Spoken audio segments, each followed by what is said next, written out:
We started this out. We started this out a year ago, and there are so many people who have basically put their lives on hold, who really have done very little else, if anything else, over the last year, to make Oklahoma City a better place, to fight the fight to make this a more inclusive, a more transparent, a city that maximizes public deliberation, a city that's healthier and happier, and we have put everything into it. And I can tell you tonight, I am absolutely at peace. I am at peace because I have given the city of Oklahoma City everything I have.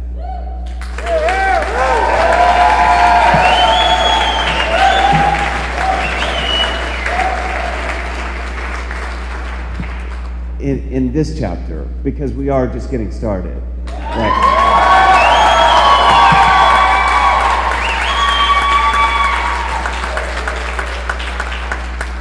My children have made fun of me for several months. They've said, you know you're going to lose, right? I said, well,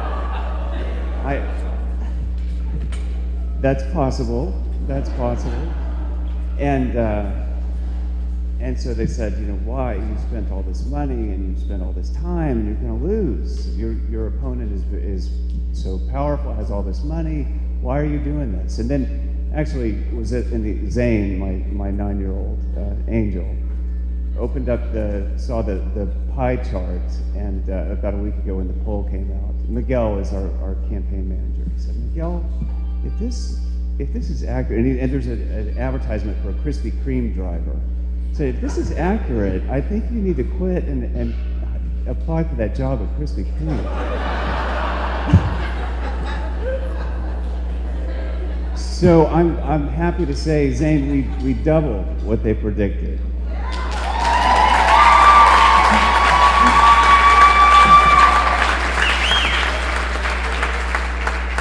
But what I want my children to know, I think that they're learning this lesson. They're learning, I think, what so many of you in the room already know, is that you can win even in loss. You can lose the battle and win the war. And that's what's happening, is that there is a movement growing in Oklahoma City. There is questioning and dialogue and deliberation and debate starting about how we transition to be a big league city. And there are alternative views that need to be heard, despite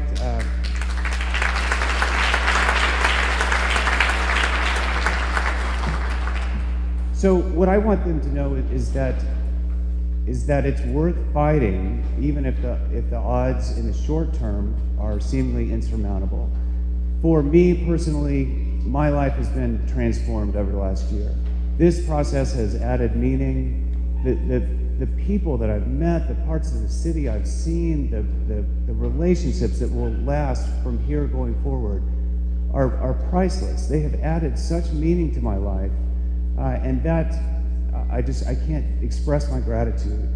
But we'll use those relationships going forward, and we'll continue to induce change. I wanted some things so badly.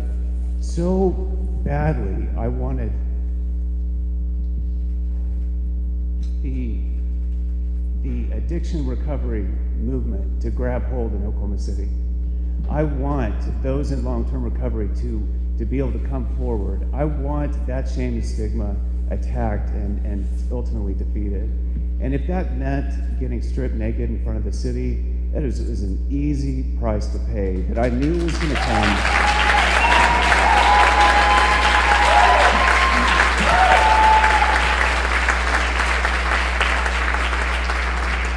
And so I've learned this lesson before, but I want my children to know that you basically, that doesn't kill you, makes you stronger. You take that and you become stronger in learning and taking care of yourself and walking through pain and walking to the other side, but you become stronger, so much stronger. And that movement now has a base. There are other people who saw that, who knew that was wrong, who also no longer want shame and stigma used as a weapon and want that defeated. And that movement is taking place throughout the country. It's just starting in its infancy here in Oklahoma City, but many people now are connected because of this campaign. And we will now begin to do what's necessary, which is political advocacy, because that's the only way that we're going to induce change.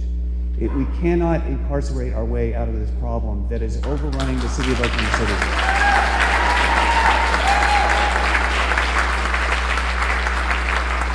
We have to have a conversation about the record amounts of physical and sexual violence towards children, towards the record amounts of domestic violence, the fact that 2 out of 3 every senior citizens presenting to an emergency room is now drug and alcohol related, the world-leading record amounts of opiate prescription abuse. We've got to have a discussion about this, and we've got to take some of this $500 million a year that we're spending on incarcerating human beings and begin to fill the deficit in our healthcare delivery system, in which we have no long-term treatment system.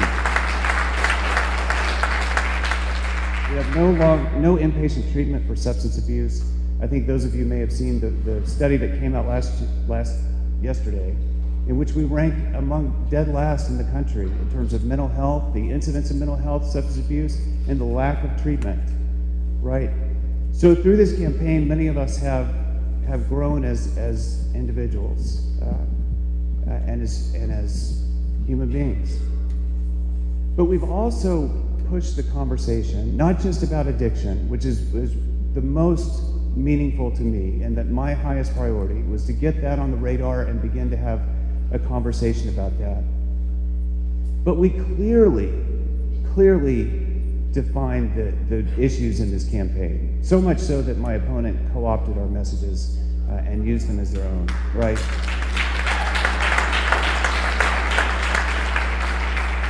And so there's no putting that genie back in the bottle. We've changed things now forever. It won't be the same in Oklahoma City. We're growing. We're becoming a big league city. Right? So over the last few months, we've heard my opponent talk about neighborhoods, and that was very cute, right? He's Mr. Neighborhood, right? So we're going to hold him. We're going to hold his feet to the fire, right? We've had a really good conversation about neighborhoods. So let's attack that. We've talked about the police manpower. That was also very interesting. Right, that got ignored from the time that there was a study presented to the people in 2009 that never got shared, that we're a couple hundred police officers down. Now we've had a real frank conversation, and we'll see what happens going forward. We've talked about diversity, and my opponent has now acknowledged, right, that the mayor's office makes hundreds of appointments to 75 different boards, trusts, and commissions. And if we're going to be a 21st century city, it is absolutely unacceptable to have 13 African Americans, 7 Latinos, 20% women. That ends, right? Because now everybody's aware, right? That has to end. So as the new appointments come in, now everyone's aware, and we watch what happens. We've heard promises about diversity, and let's see what happens. But now it's on everybody's radar. The Convention Center Hotel is, in my mind, the single issue which wraps up into a narrative what's wrong with the process, right? And my opponent did absolutely everything possible to avoid having a conversation about that during this campaign, right?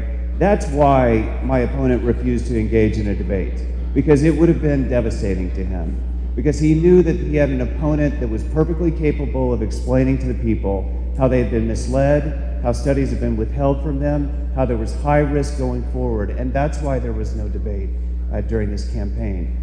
In the future, we need better. We need to have debates.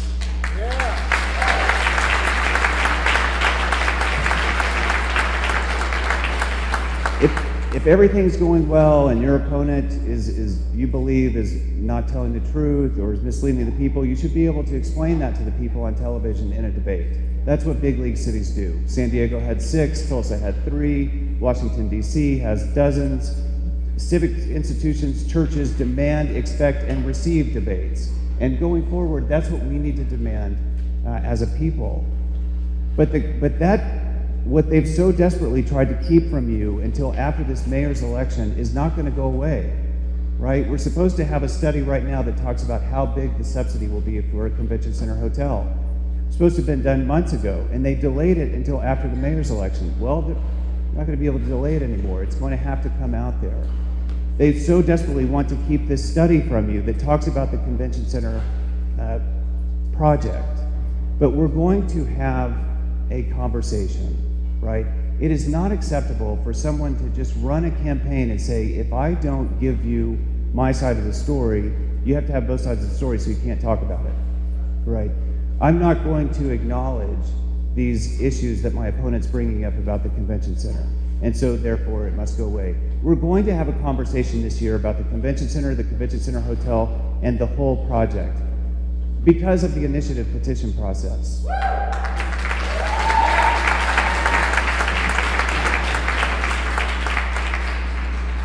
The initiative petition process with 6,000 signatures allows a referendum, a vote of the people. It's no longer just 5 votes of the city council that gets any project done. Now we're going to have a vote this year, and we will have a discussion because we already have the 6,000 signatures.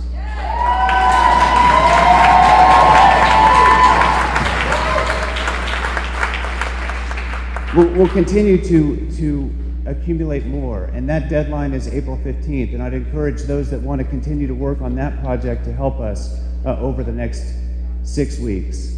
You know, basically what this process to me boils down to is that when I look at the history really of human beings, you have it's largely a story over and over where you have a small group of people who concentrate power and concentrate resources and material goods. And then you have the inevitable backlash, and in some cases, revolutions. That is really the history of human beings in a lot of ways. And that's what I think we're seeing in Oklahoma City. We're seeing it in cities throughout America. We're seeing it in cities throughout the world. It is the reason why the Pope felt it necessary to say something recently because it's a threat to humanity. The income inequality, which continues to increase at an accelerated rate and shows no sign of decreasing, is a threat. The increasing concentration of power and resources into smaller and smaller hands is a threat to humanity. It's a threat to our country, and it's a threat to our cities. In Oklahoma City, we take it to another level, right? One way that these systems work, or that these, and I'm going to say the word, the Oklahoman ridicules me for using it, but in being for office for 3 years, I believe it more than ever that this really is more of an oligarchy. It's an oligarchy pretending to be a republic, which is pretending to be a democracy.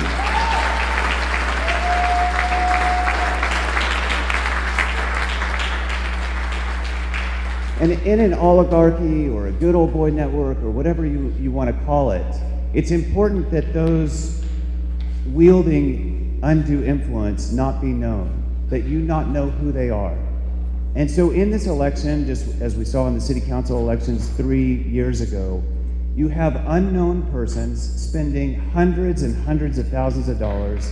In this case, they were called OKC United. Next time they'll be called something else. 3 years ago, they were called Momentum, spending enormous sums of money trying to influence the populace. I talked to Lee Slater, who's head of the Ethics Commission, and I said, Mr. Slater, there's this group that's spending hundreds of thousands of dollars on a mayoral race, and they haven't filed anything. And he said, well, the Political Subdivisions Ethics Act, which governs elections at the city level, doesn't say anything about independent expenditures, and they don't have to file. And the Ethics Commission has no jurisdiction over city elections. And I said, so that means that anybody can do, we're adrift at sea, anybody can do whatever they want. They can send whatever they want, robocalls, and they never have to say who they are. And he said, yes, actually that's true.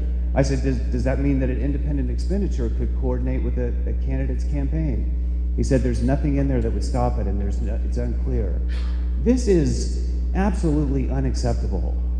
This is a level of secrecy and manipulation of elections that simply should not be tolerated, ever, but needs to be addressed in the next year.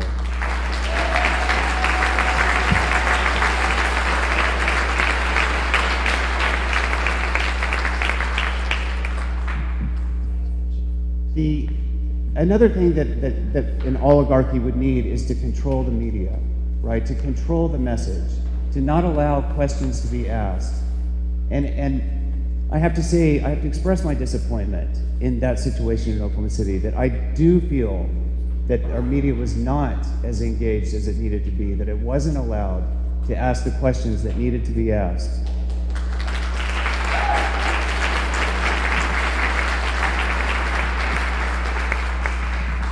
Is Tim Farley here in the audience?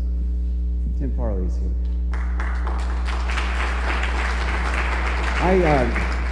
I spent a lot of time with Tim. When the divorce record thing broke, I spent time with Tim, and I was very honest with him, and I thought he did a very good job for the city telling that story. Tim lost his job on Friday at the Gazette after being told that the questions he asked of the candidates was inappropriate, even though he had received approval from his editors. Okay. Hi, Jennifer. Okay, that's my understanding. And certainly there's two sides to every story. There's two sides to every story. But we were asked to answer 10 questions, and we answered them, and my opponent did not. But my feeling, regardless of what the situation is, and I think that's an important story. And I think everybody needs to look at that, the loss of that job. And the loss of what signal that might send throughout the industry, to other journalists, is that somebody who's trying to ask questions loses their employment for whatever reason. What chilling effect?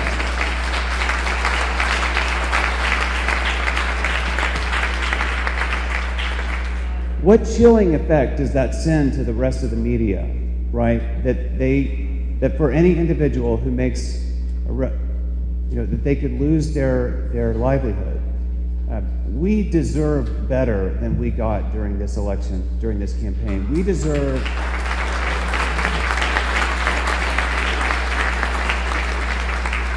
because a candidate says, I'm just not going to meet with the media, and what my opponent is bringing up is not a story if I don't respond to you, is completely inadequate. That's not a big league city. You would never get away with that in Chicago, Washington, D.C., other cities. What has happened here is absolutely unacceptable. And I just ask that everybody look at that.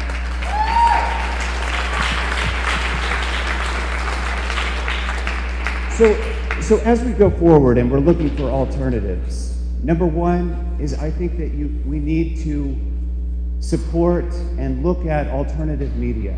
Look at the social media and the internet and people who are doing blogs and news services online is an important alternative that deserves our support, and I think you're starting to see that.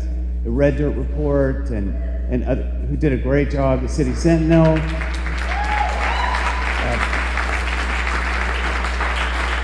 I would encourage you to advertise with them, to read them, to Facebook share so that they increase in recognition, because we need alternative sources of getting the information out there. We need to, those of us who want change, we need to be better organized in terms of data, right? Disenfranchised groups who want to see change have got to organize themselves. They've got to figure out where their membership lives in terms of what school board district, what ward, whether they can vote or not in a certain city. The turnout in these elections, we just had a school board election a couple of weeks ago in which the winner won with 225 votes, right? City councils, we have someone on the city council that won with 800 votes. We have very, very low participation. And so every disenfranchised group getting organized, it's about data, and more data. And then locking arms with other groups and affecting change, which we started to see in this campaign, and it'll grow. It'll grow. I think that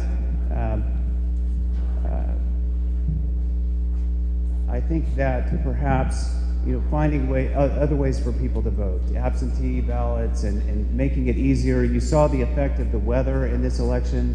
You see the effect of just staggering these. Why would we have a school board election a month ago and then this one today? It's almost as if they're designed for very low turnout. Right. That's right. We know that.